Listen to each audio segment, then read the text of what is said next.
Yes, sir. Let's do that NFL. Yeah, that's right. NFL playoffs, baby. It is time to separate the men from the boys, the contenders from the pretenders. It's time for everybody to show what they are made of because this weekend, it all starts.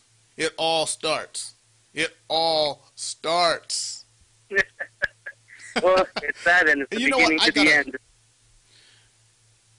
And yeah, one of the memorable images of the last season, that was the New York Giants clinching, and that's just such a fitting way for the season to end with a Sunday night game for all the marbles.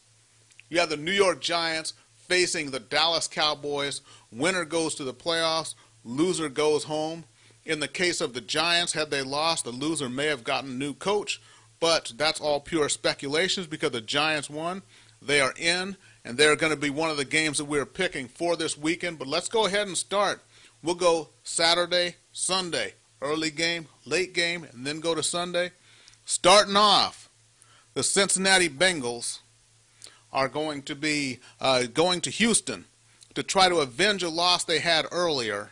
And, they're going to take on the Houston Texans, who are playing, I think, their 44th quarterback this season so far.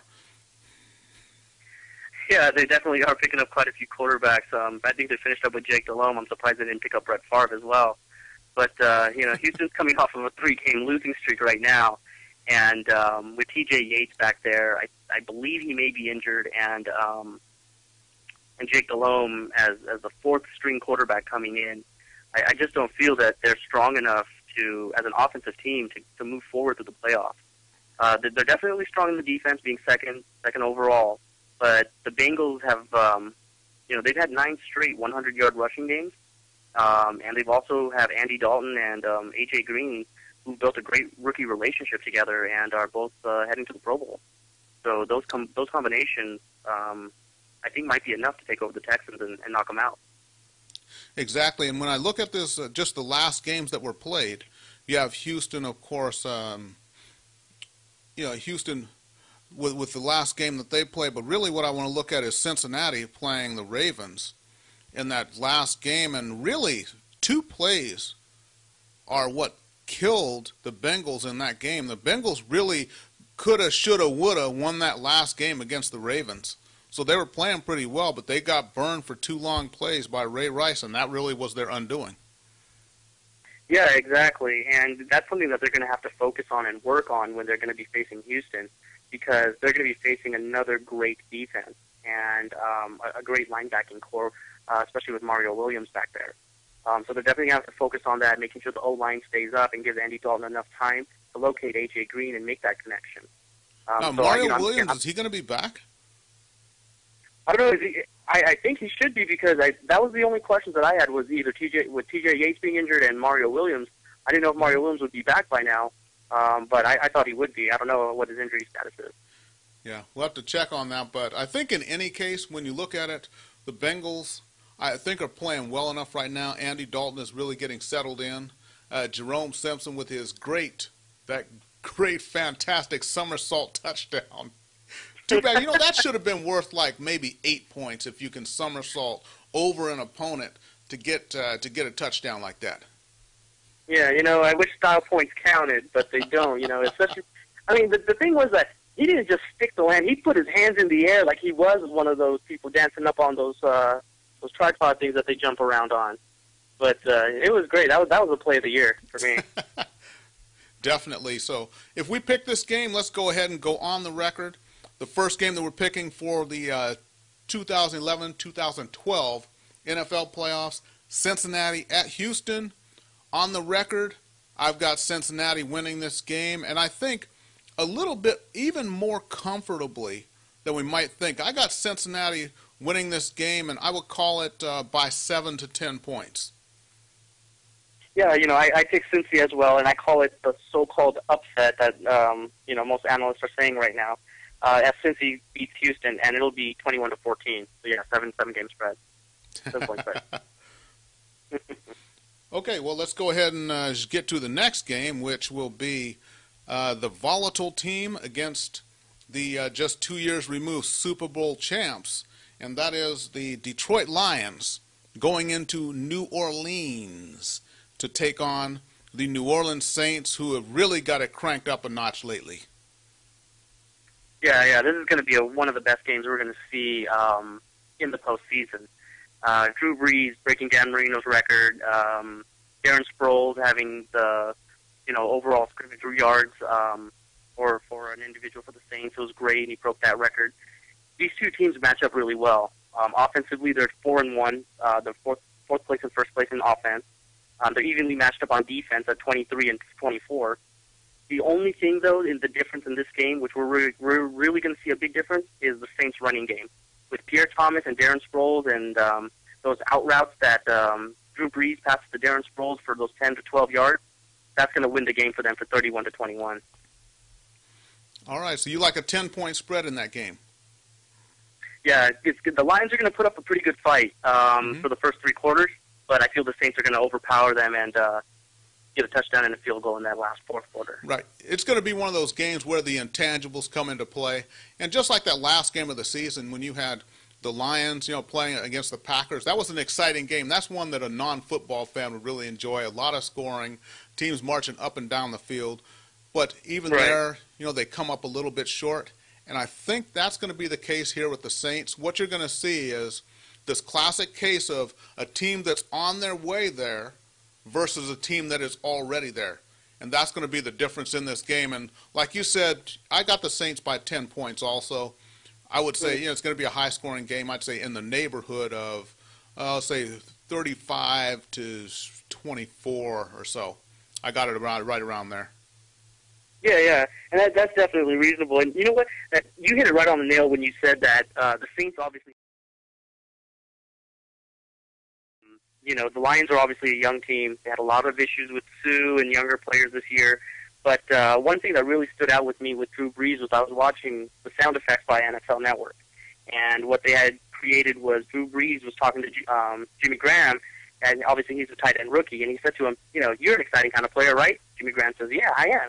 He says, you're going to love the playoffs then. It's a different animal.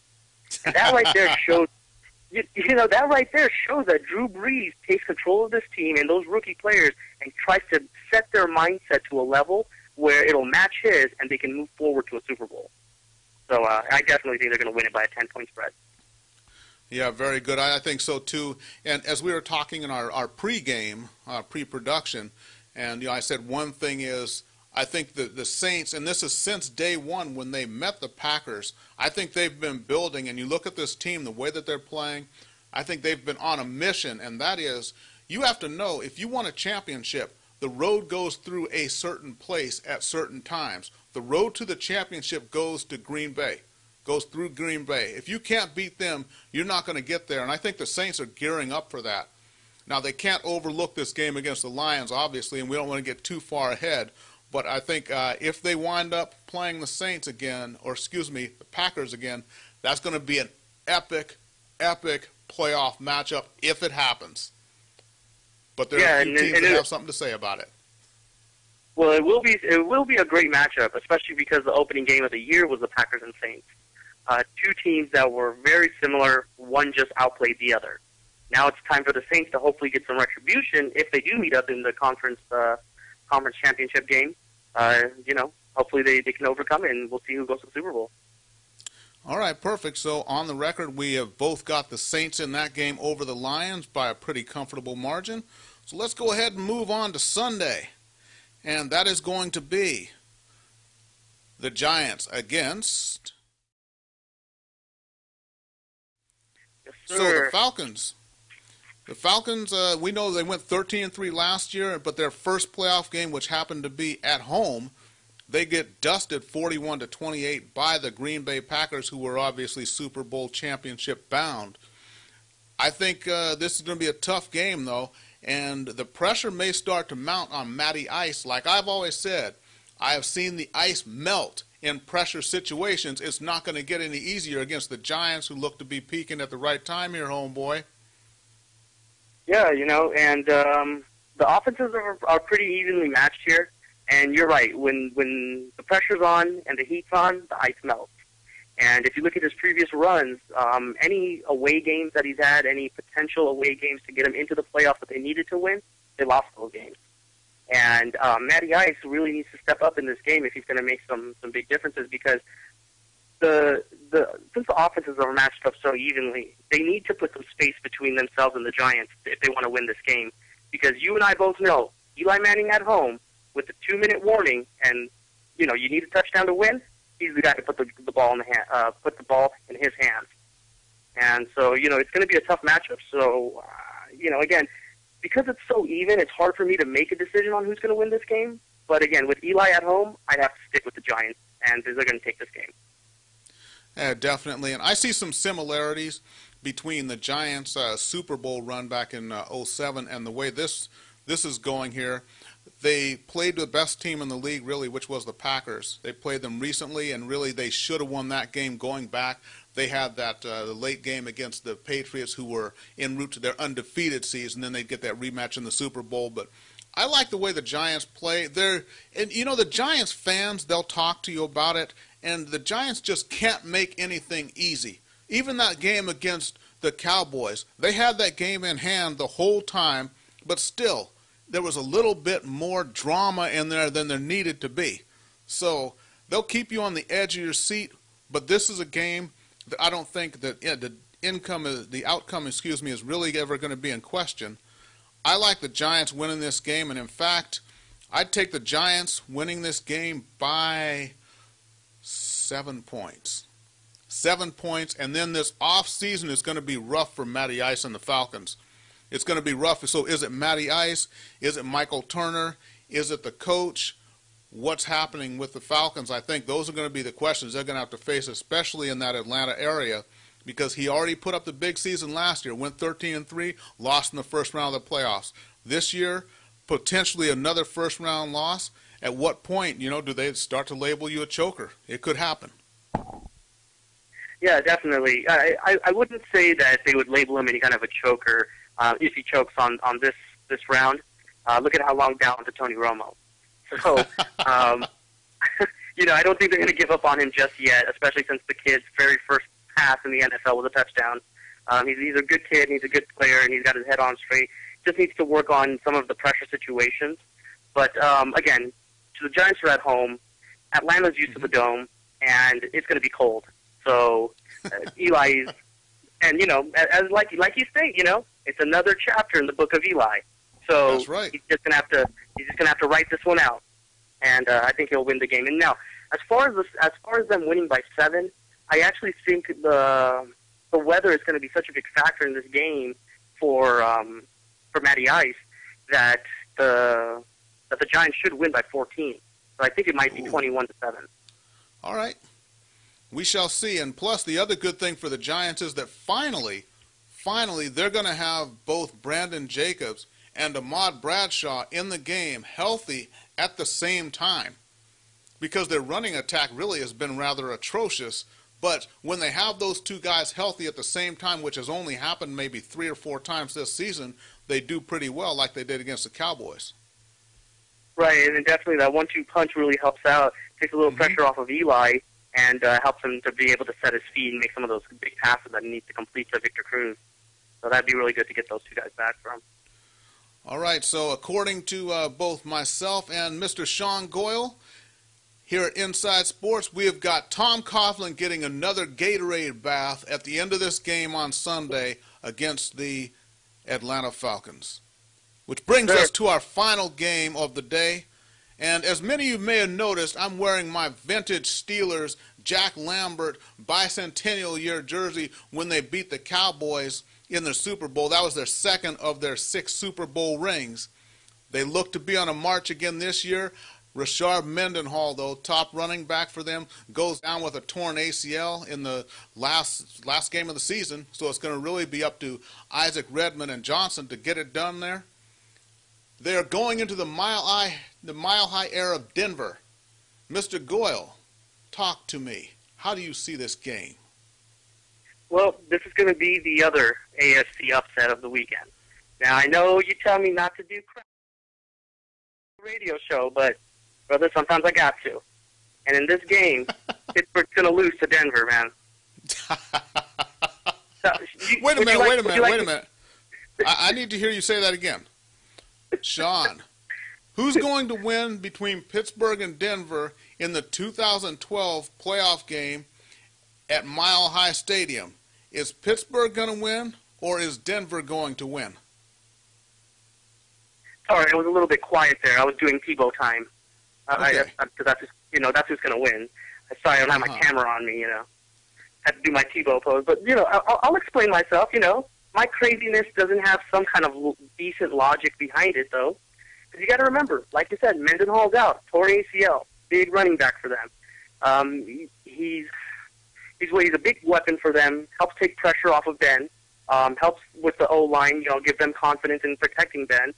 But with him out, and now Ben at 70%, I mean, we all saw the game. Twisted his ankle. I mean, he was terrible. In the 3 games that he played with his twisted ankle and his high ankle sprain, 2 of those games, he had a 52 quarterback rating and a 78 quarterback rating. That's not going to win you a Super Bowl. Now, I know Trent Dilfer and all that did it, but again, Ben Roethlisberger's a different animal. And, the best running team in the league, Denver, is coming into the number 8 rush defense. So Pittsburgh really has some things against them right now. Okay, well, I'll tell you what. I do not agree with your pick, but I will agree that Tebowing is not a crime. That's all I'll say about that. But we look at the quarterback ratings. You're someone who's thinking that the Denver Broncos are going to take down the mighty Pittsburgh Steelers, and you're talking about quarterback ratings? Seriously? Okay. Tebow's quarterback ratings are absolutely atrocious. Atrocious, my brother. You are right. His numbers are atrocious.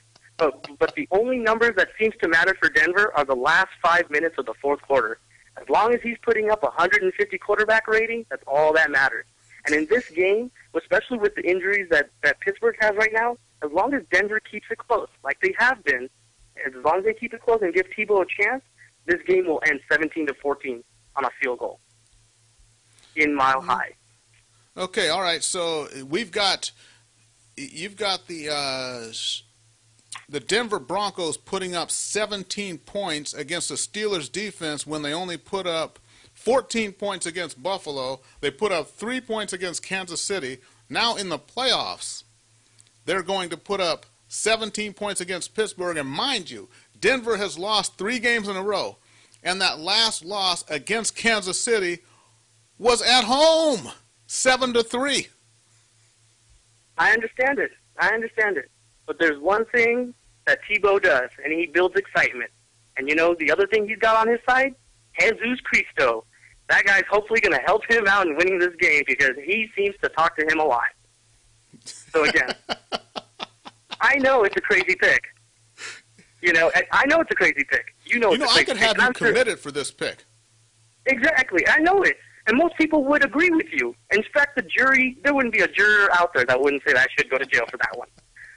But the crazy thing is when we come back to this next week, please do bring it up, because I'm sure we can rave about how I won on that one. Oh, yeah. Well, I'll bring it up all right. It's going to be brought up. Don't even worry about that. So, on the record, everybody, I've got Pittsburgh in this game.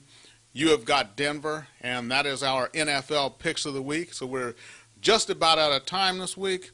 The other thing is with Pittsburgh, I'll tell you how easy I think this game is going to be for Pittsburgh, though the score may not reflect it. When we look at all the injuries Pittsburgh has, with Mendenhall gone, with Ryan Clark also maybe not playing because of the altitude, he had all kinds of problems the last time he played in Denver. He may not even play. And then with Roethlisberger with his ankle, I don't even think they need to treat this game as a playoff game. I think they could beat Denver if they had Charlie Batch starting at quarterback. That's how sure I am about this game. Will Ben Roethlisberger play this game? He doesn't even really need to. I think with their second squad, with their B squad, they could take down the Broncos in this game. That's really how confident I am about the Steelers and their quest for that 7th ring. Yeah, I guess that jersey on your back doesn't create a little bit of bias, so come on. All right, well, hey, you know what, Sean? We're out of time, so we gotta get on out of here. Thanks for joining me. Yeah, it was my pleasure, man. It's always a fun time. All right, perfect. And we'll break down the next round of the playoffs next week. Same bat time, same bat channel right here inside sports. We'll do the Arizona Sports Report, and then we will break down the second round of the playoffs. I'm Charles E. Smith, Jr., so for Sean Goyle, thanks for joining us.